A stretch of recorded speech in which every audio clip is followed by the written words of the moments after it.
is Owen Hirschi. I'm a graduate student at Baylor College of Medicine in Dr. Sharon Plon's lab. And today I'm going to talk about our lab's use of Cavatica through the whole genome sequencing analysis of the basic 3 childhood cancer cohort. So in the Plon lab, we're interested in whether germline mutations are involved in inherited cancers, particularly those occurring in children. And we know that germline mutations in cancer susceptibility genes occur in roughly 8 to 10% of all pediatric cancer cases. We also know that there are well-characterized germline susceptibility genes implicated in specific childhood cancers, such as RB1 in retinoblastoma, NF1 in neurofibroma, and WT1 in Wilms tumor.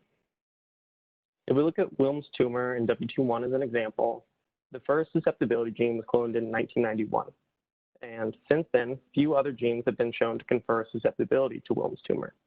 However, with the recent advent of whole exome and whole genome sequencing, researchers have been able to identify new genes involved in the susceptibility to Wilms tumor, including 4 published last year. This is all to say that not all cancer predisposition or susceptibility genes have been identified, and this novel implication of genes in pediatric cancer is something we in the Plon lab are interested in. One cohort we use to look at these cancer susceptibility genes is the basic 3 childhood cancer cohort. This originally started out as a proband-only whole exome sequencing study of germline and matched tumor samples of 287 children with solid tumors. And the primary goal was to characterize the diagnostic yield of this sequencing methodology. It was not enriched for any one specific cancer type, and the data we found was multiple pathogenic or likely pathogenic variants in genes that were previously associated with specific cancers, such as WT1 and Wilms tumor. But we also found these variants in genes that had not been previously associated with specific childhood cancers, such as FLCN and chordoma. All of this data was published in 2016 and is currently available through dbGaP. Then, through the Gabriella Miller Kids First Pediatric Research Program, we were able to obtain high-quality germline whole genome sequencing for 120 probands and their parents from this original sequencing study. And this started off with the initial goal of discovery and identified de novo single nucleotide variants and structural variants, and another goal of identifying putative pathogenic variants in known cancer genes that may have been missed in our original study. This cohort consists of duos, singletons, but primarily trios. And today, I'm really going to focus on our identification of these de novo single nucleotide variants and structural variants through the Cavatica platform to highlight some of the capabilities of the platform. To start off, we looked for de novo single nucleotide variants, or those variants that only occur in the child and are absent in the parents. We could have used tools like the Broad's GATK toolkit to perform joint calling and de novo variant filtration, but our lab in the Sequencing Center at Baylor has a preferred caller called Platypus, published alongside this paper here in 2014. However, it was not available on the Cavatica platform. We reached out to the team at Cavatica to see if we could upload this tool. In a matter of weeks, this tool was uploaded and able to run in the same manner you would run it on a local system. And we were able to generate our preferred de novo single nucleotide variants.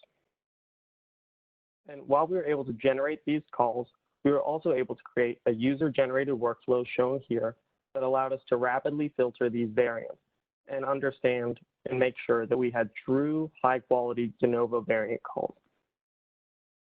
Then we wanted to annotate them, so we used Variant Effect Predictor Tool, which is also present on the Cavatica platform, alongside the up-to-date reference databases to find the pathogenicity scores, the allele frequency, and any published data on the variants we find. Then we had to manually curate and prioritize these variants. We did so by looking for coding variants, then determine if they have a functional effect on the protein, and then we ranked them based on their pathogenicity scores, such as CAD and REVEL, and performed literature and database queries for those that were prioritized and ranked highly to determine if they had a potential tumorigenic effect on the child's cancer. And from all of this and the trio sequencing data, we found anywhere between 60 to 190 genome-wide de novo events per person with a range of 0 to 4 occurring in a coding region. This fits in line with published data, and some of these variants we found we're following up on, including one EP300 variant in a rhabdomyosarcoma patient. Then moving on to our de novo structural variant analysis on Cavatica, we had to create our own pipeline on the platform. So in short, we use 5 different callers mentioned below to increase both sensitivity and specificity of variant identification. And we run all 5 callers on each individual, compiling a list of variants per individual. Then we use an overlap filter specifically on the child to make sure that the variants are present by at least 2 callers. And this allows us to account for some variation in the manner of the calling. This pipeline is currently set up for de novo variants, but can be set up for inherited variants. And then we use a set of healthy controls and another filter that requires the de novo variants to not occur in a healthy population. Thus, what we end up with is de novo structural variants that do not occur in a healthy population and are potentially cancer-causing structural variants. So as you can see, this is not the simplest pipeline, and it requires us to use multiple features on the Cavatica platform. For the calling, we utilize the parallelization of tasks that allows us to run up to 80 tasks at once, whereas on a local system, you may be able to run up to 8 at a time. And these tasks also allow us to customize the parameters in the same way you would on a local system. And there are times where these tasks stall and you have to restart, but the Cavatica team has been very helpful in letting us know when this happens and solving the issue, and it occurs very infrequently. And once we generate the calls, we have to go through our de novo variant calling and filtering steps, and this is all done on a data cruncher feature of Cavatica. It's run using multiple complex scripts that are not currently tools. We found this data cruncher feature to be the most helpful feature of the platform because it truly allows you to customize the environment through uploading tools, applications, and packages through the Anaconda system for those that are familiar with it. And while we could turn these bash scripts into dedicated tools like we did with Platypus, we found it to be very convenient to do it on here, but are working with the team at Cavatica to turn them into tools and eventually run them on other cohorts on the platform and eventually make them publicly available. Then when we want to visualize these variants, we use an imported version of Integrated Genome Viewer, or IGV. We could use the genome browser feature of Cavatica, but we found that to look at pair orientation and insert size, this imported version of IGV has been much quicker to use and is easily controllable through the data cruncher feature.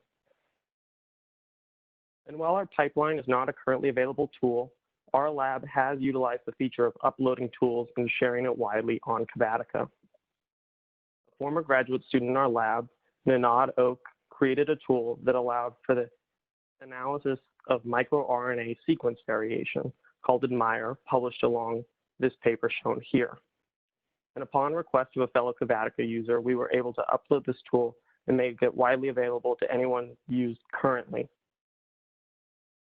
So I would like to thank the team at Kids First for letting me present on how our lab uses Cavatica on a daily basis. And if anyone wants to send any questions in the chat, please go ahead. So I'll only speak for a couple of seconds before turning it back, and really just to frame, what I think, on first glance really highlights a very diverse landscape of activities, resources, tools, and opportunities to engage the analysis of Kids First data sets. And I was listening to a podcast earlier this week in which I was trying to sort of align, the challenges we often face where we have very diverse communities of, expert clinicians, biologists, computational researchers, bioinformaticians, and how do we both serve the individual needs of that community, but bring them together on behalf of a common set of goals. And the podcast highlighted, the success of Japan winning the silver in a 4x100 meter relay at the Rio de Janeiro Games, where individually each one of these runners had never even run the 100 meter in under 10 seconds. And if you combine their individual score by simply summing their runs, you can see they're nearly at the bottom of the speed for the team. But the key really for their success at the Olympics was they actually worked over and over and over on the handoff of the baton between each of the runners.